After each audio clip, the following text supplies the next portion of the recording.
Zion classics TV news time. നമസ്കാരം, Zion classics ടിവിയിലേക്ക് സ്വാഗതം. ആരാധന പ്രഭു ആരാധന. ആദ്യമായി ഇസ്രായേൽ സർവകലാശാലയുടെ റെക്ടറി ആയി Arab Christian Vanitha.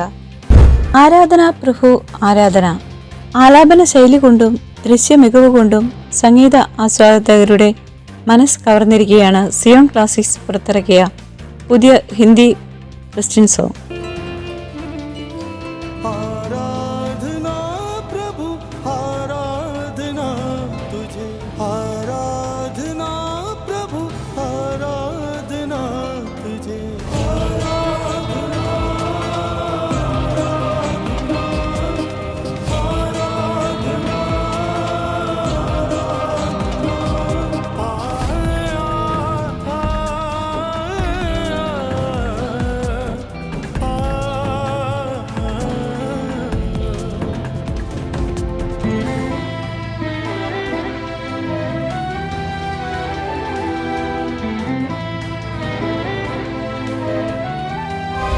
Product from Gino Kunumbarat Music Factory. 2024 May 3 പുറത്തിറങ്ങിയ ഈ ആൽബത്തിന്റെ ചിത്രീകരണം ഉത്തരാഖണ്ഡ്, കാശ്മീർ എന്നിവിടങ്ങളിലാണ് നടന്നത്. കൊടും വേനലിൽ ശരീരം ചുട്ടുകൊള്ളുമ്പോൾ കണ്ണിനും മനസ്സിനും കുളിർമയേകുന്ന മഞ്ഞുമലകളുടെ മനോഹര ദൃശ്യാവിഷ്കാരമാണ് ഈ ഗാനം നമ്മുടെ മുന്നിൽ എത്തിച്ചിരിക്കുന്നത്. ഹിന്ദി ക്രിസ്ത്യൻ ഡിവോഷണൽ രംഗത്തെ പ്രശസ്ത ഗായകൻ ഗിൽദീപാണ് ഈ ഗാനം ആലപിച്ചിരിക്കുന്നത്. മനോഹരമായ ഈ ഗാനത്തിന് വരികൾ എഴുതി ഈണം പകർന്നിരിക്കുന്നത് ഫാദർ മോബിൻ ബേബി CST ആണ്. ഈ ഗാനരംഗത്തിൽ അഭിനയിച്ചിരിക്കുന്നത് സിയോൺ ക്ലാസിക്സ് പ്രൊപ്പറേറ്ററും ഈ ഗാനത്തിന്റെ പ്രൊഡ്യൂസറുമായ ശ്രീ ജിനോ കുന്നുംപുറത്താണ്.